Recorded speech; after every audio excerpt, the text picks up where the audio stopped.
Ценам дека основен предуслов да добиеме квалитетен закон е да имаме инклузивен процес во кој што сите кои што имаат интерес да дискутираат на полето на енергетиката ќе учествуваат во креирањето на овој закон.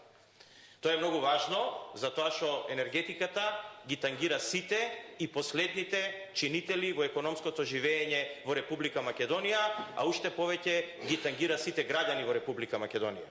Бидејќи секој плаќа електрична енергија, секој користи на некој начин нафтени деривати и секој е заинтересиран за овој закон. Точно од таа причина го водевме процесот максимално инклузивно, имавме формирано работни групи кои што работеа по области, значи електрична енергија, нафтени деривати, газ и така натаму. При тоа користевме и помош од УСАИД. Јас ја користам оваа прилика да се заблагодарам на УСАИД за нивната помош и финансиска и стручна во делот на формирањето на групите. Исто така се заблагодарувам пред се на сите државни административни работници кои што макотрпно работеа на овој процес и мислам дека на крај добивме еден текст кој што е усогласен со европската регулатива, за која што мораме да ја усогласиме, но мислам дека е многу погрешно ако ние кажеме дека овој закон го правевме за да ние се усогласиме со европската регулатива. Да, тоа го направивме, но овој закон пред се го направивме за доброто на граѓаните на Република Македонија. Ако овој закон и текст на закон е добар за сите граѓани во Европска Унија, не гледам зошто еден таков текст на закон ќе биде лош за македонските граѓани. Јас ќе оставам да консултантите кои што работеа на законот го презентираат во детали, ќе потенцирам само неколку работи кои што мислам дека се важни да се потенцираат во овој закон. Ако треба законот да го објасниме со еден збор, тоа ќе биде зборот дека овој закон обезбедува конкурентност. Секаде каде што имаме конкурентност, тука имаме бенефит за крајните корисници, бидејќи само во тој случај ќе се зголемат квалитетот на услугите и ќе се намалат цените на тие услуги. Сакам само да ве потсетам на два примера што се случи кога се воведе конкурентност во мобилната телефонија и што се случи кога се воведе конкурентност на слободниот пазар, толку на електрична енергија, толку колку што е либерализиран во Македонија. Цените драстично паднаа, квалитетот на услугите се зголемија, операторите, односно економските субјекти кои што ги нудат услугите во борбата за освојување на пазарот, секојдневно ги подобруваат квалитетот на своите услуги и се борат за дел тој пазар. Секаде каде што имате монопол, имате девастирање на интересите на граѓаните. Овој закон се бори и овозможува да има конкуренција во сите сегменти во енергетското живење во Република Македонија. Тоа е неговата суштина.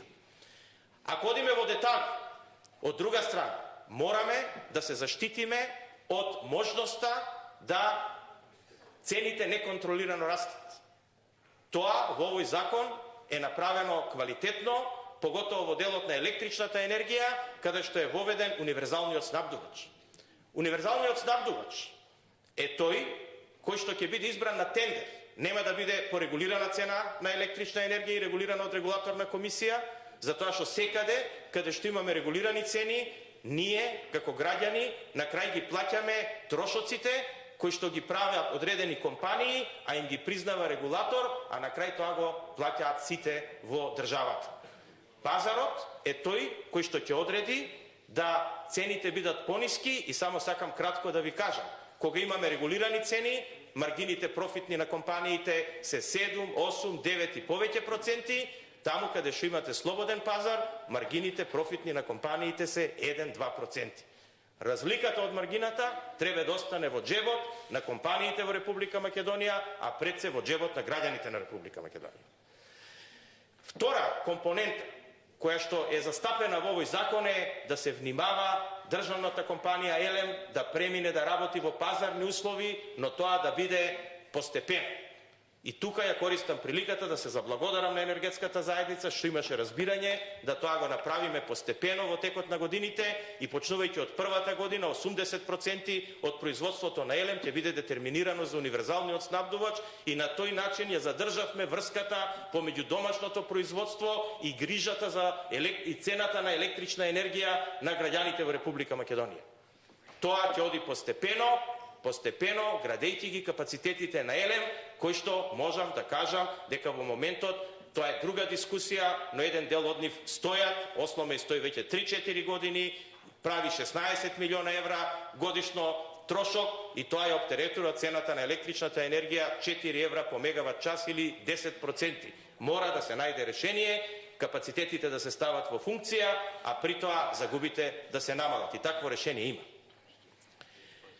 Втора карактеристика или трета, после грижата на цената на електричната енергија за граѓаните и конкурентноста, трета карактеристика што овој закон го има е максимално поддржувачки за обновливите извори на енергија. Во нашата држава мораме да кажеме дека сме сиромашни со енергетски ресурси. Ние јаглен имаме лимитирани количини уште за експлоатација, домашни, газ немаме, нафта немаме, енергетски ресурси многу немаме. И тоа треба јасно да го кажеме. Она што ние го имаме како ресурси, тоа се ресурсите од обновливите извори на енергија. Имаме непресушен извор на сончева енергија, кој што засега е искористен под 20 мегавати инсталирана снага, и тоа е жалосно. Овој закон, воведувајќи ги премиум тарифите, каде што кажува дека ќе се отвори пазарот за градење на фотоволтаици, при тоа да инвеститорите електричната енергија ја продаваат на слободниот пазар, а државата ќе направи тендер за премиуми, значи само над пазарната цена да се плати одреден премиум на инвеститорите за да тоа стане физибилно и атрактивно.